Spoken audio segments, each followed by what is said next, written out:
moon is a warning why Fromville starts at the end. In Fromville, the moon doesn't follow the laws of astronomy, it follows the laws of a broken loop. On the very first night, Julie sees a waning crescent, the final phase of a lunar cycle. This isn't a mistake, it's a structural hint that Fromville begins in a state of exhaustion. The effect comes before the cause. The town didn't start with a beginning, it emerged from the fear of an ending that hasn't happened yet. Today we decode the bootstrap paradox of Fromville, why the egg exists only because the world remembers the chicken. Julie isn't observing a reversed phase, she's witnessing a phase that hasn't happened yet in astronomical terms. That's the essence of the situation. In actual astronomy, on February 20th, 2022, we have a waning gibbous moon, which transitions to a waning crescent by February 26th. The difference lies not in the direction of the light, but in the moon's position within its orbit. However, in Fromville, the calendar doesn't quite match up. This indicates that it's not the moon that's rotating, rather, it's the very order of cause and effect that's been altered. In a typical world, we experience cause-time effect, but here, it's as if the effect is presented first, followed by the cause. The waning crescent moon is actually the last phase, yet it appears on the very first night. This is a classic sign that the system produces stable results before compelling reality to align with those conditions. This phenomenon supports three concepts simultaneously as real-time compression, a measurable phase jump of 6 days, and the operation of a tower mechanism. The world hasn't truly arrived, instead, the sky is forced to act as if it has. It's dark enough to exert control, yet bright enough to inspire false hope. This clever and efficient setup reveals that the upside-down nature of Fromville indicates an inversion of time and meaning rather than a simple visual shift.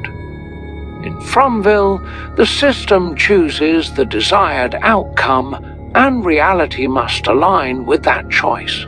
So, it's not that events are reversed, rather, the end state is treated as the starting point.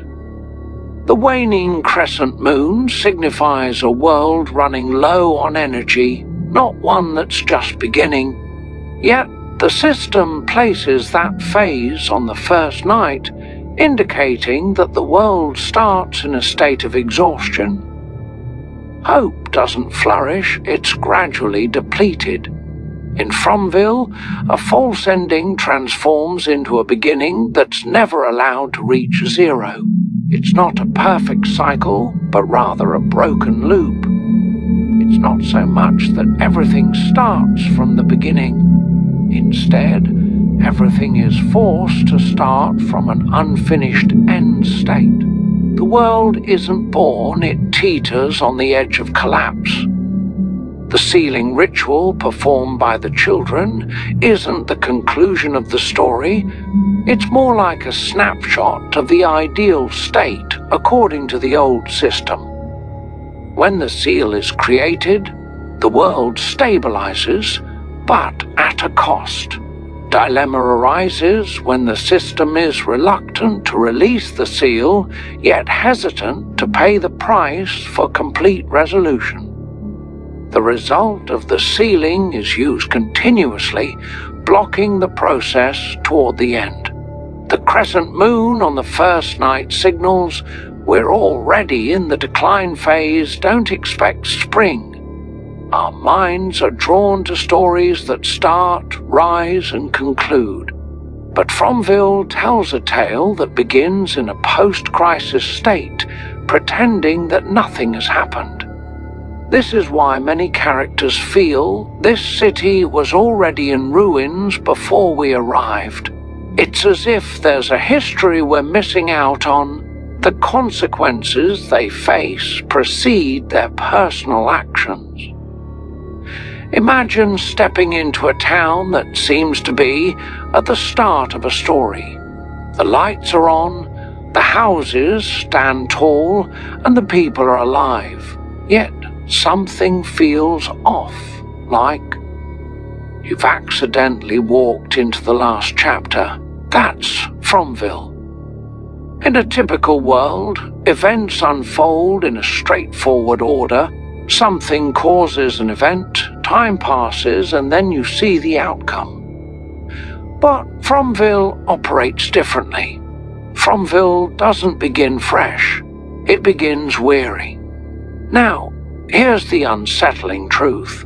This doesn't mean time is simply reversed. It signifies that the town has already predetermined where things should conclude, and everyone inside is being gently nudged toward that outcome. Think of it like being dropped into a play where the final scene has already been scripted. The actors are merely filling in the steps, even if they're unsure of their lines. Thus, Fromville exists in a harsh compromise. The ending is always looming, while the beginning keeps repeating. The town feels ancient, even to newcomers.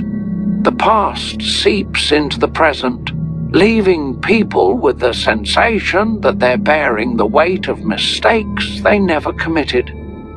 In From, there's a fascinating exchange between beginnings and endings. What we witness in S1E1 isn't the start of the story, it's actually the conclusion of a lengthy cycle. Conversely, what we perceive as the ending serves as the initiation of the next cycle. The sequence is intentionally flipped. In the typical world, we follow a path of beginning, process, and then end. However, in Fromville, it's end, process, and then beginning. Since episode 1, the town has felt weary. The rules were already set in motion before we even grasped who established them. The consequences were in place before the wrongdoing was fully realized. Season 1, Episode 1 represents a state.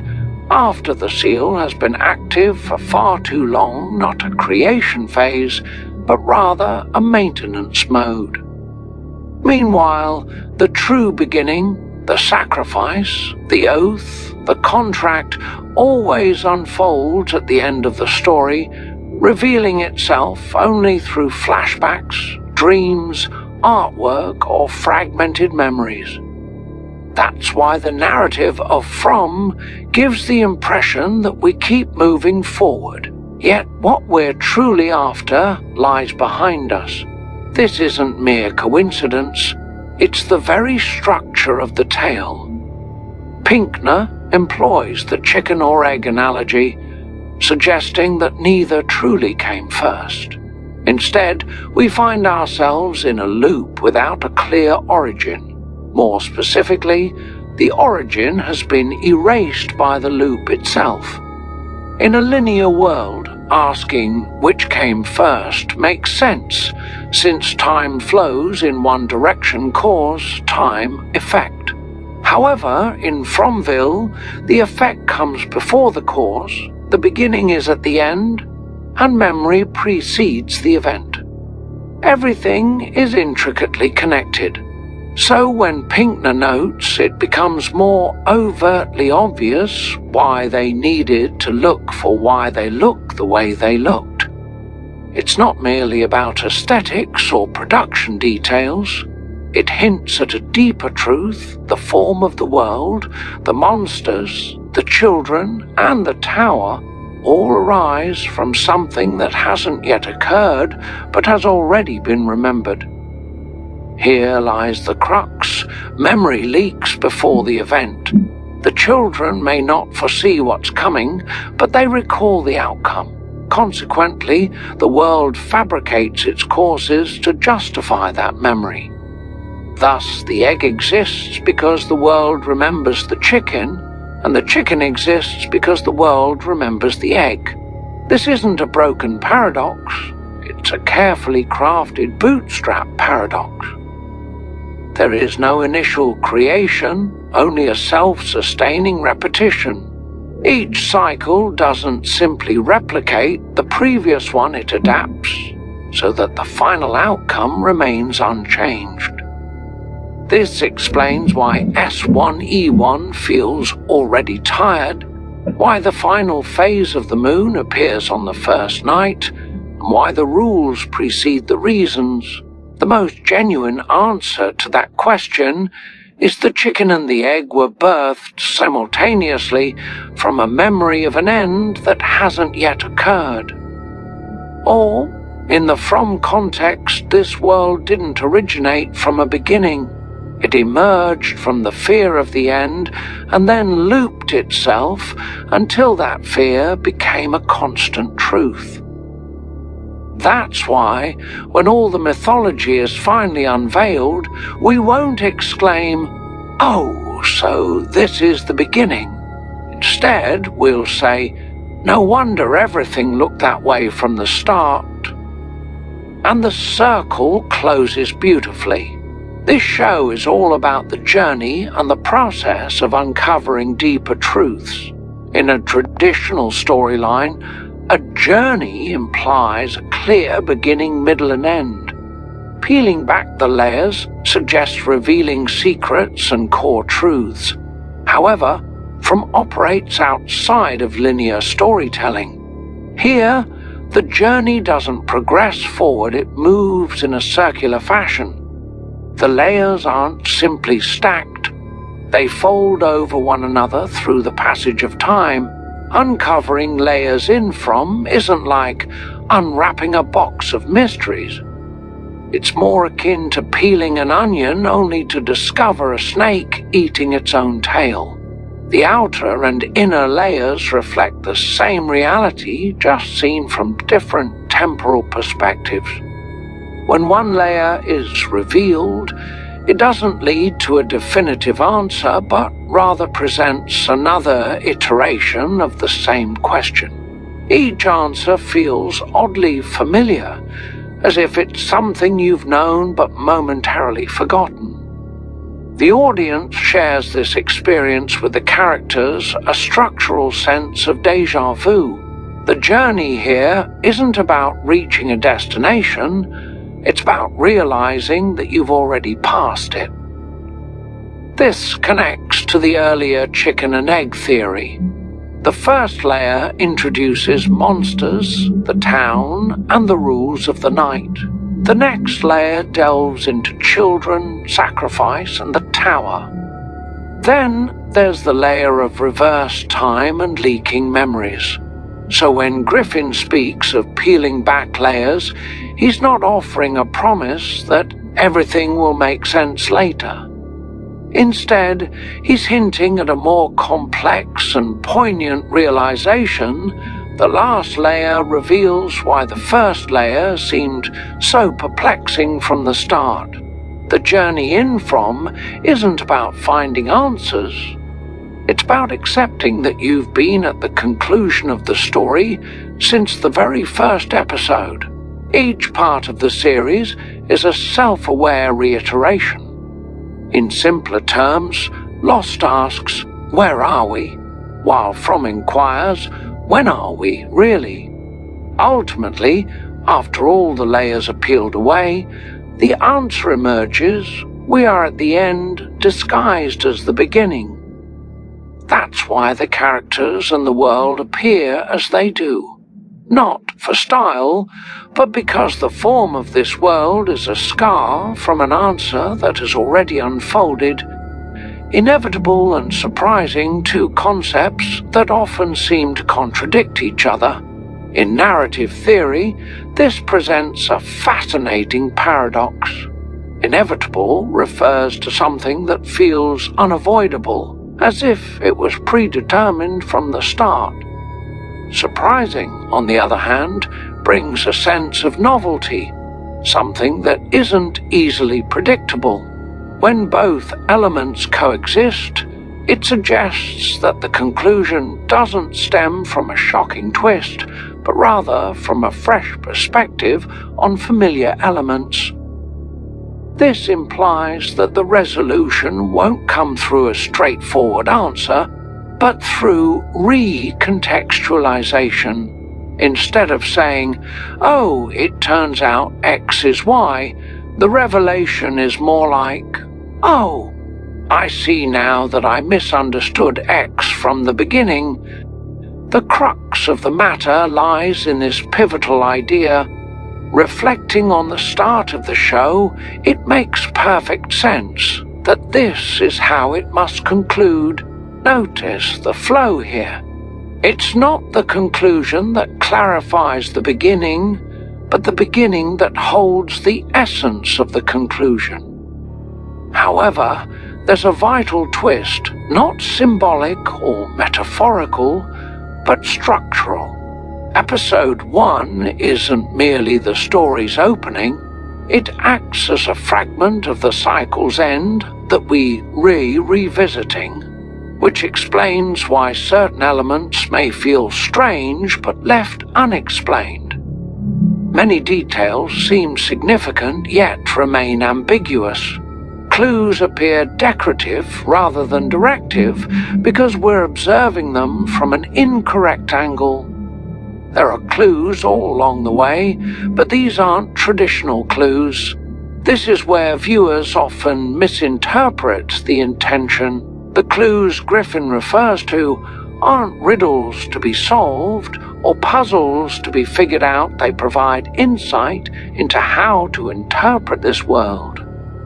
For instance, the moon appearing in the wrong phase isn't a mistake, but a hint about the flow of time.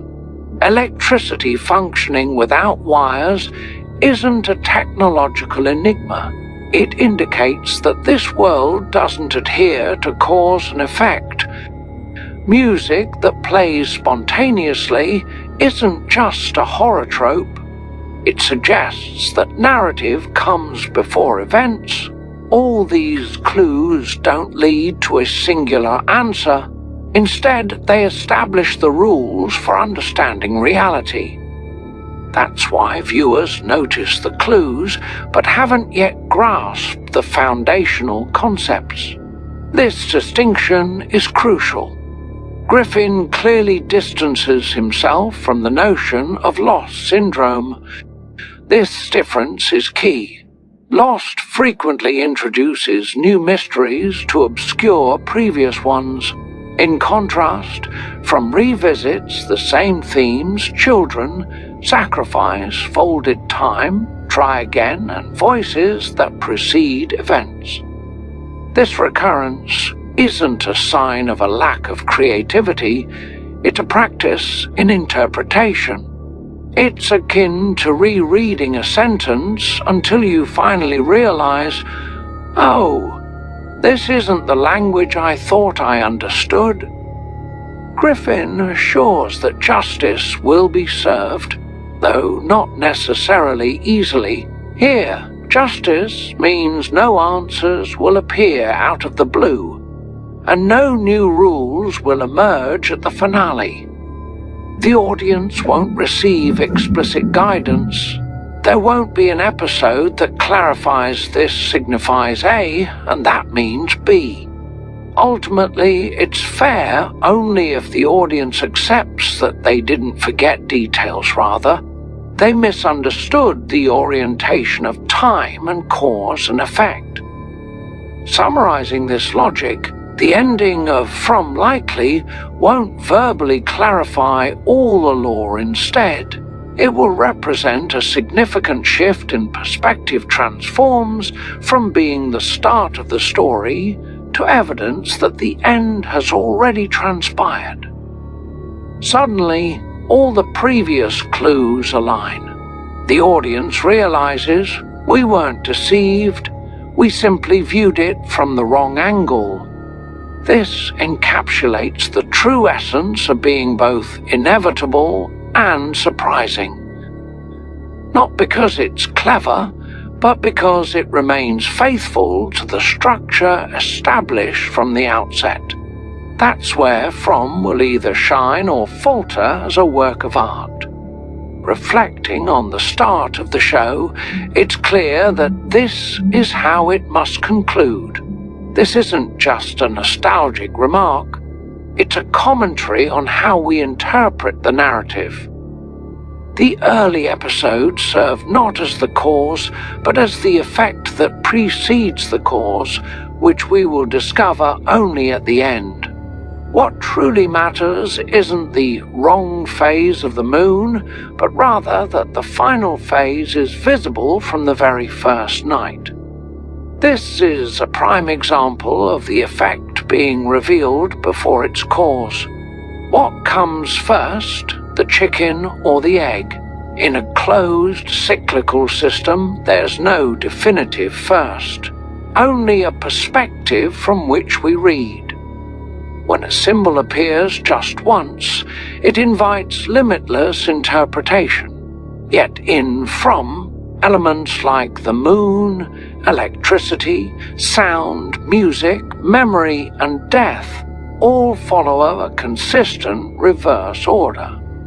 This indicates that the world operates on reverse logic, rather than simply narrating a story about reversal. There are hints throughout that reveal how it was all going to unfold. It's not about identifying the villain, the final ritual, or who meets their end, but rather understanding how this world functions. The clues lie in the moon phases, the precedence of sound, dreams, electricity activating without a trigger, and memories surfacing first. Events that follow suit. These aren't mere hints to the plot, they're insights into the logic of reality itself. From doesn't obscure the answer, it conceals the path of interpretation. And that path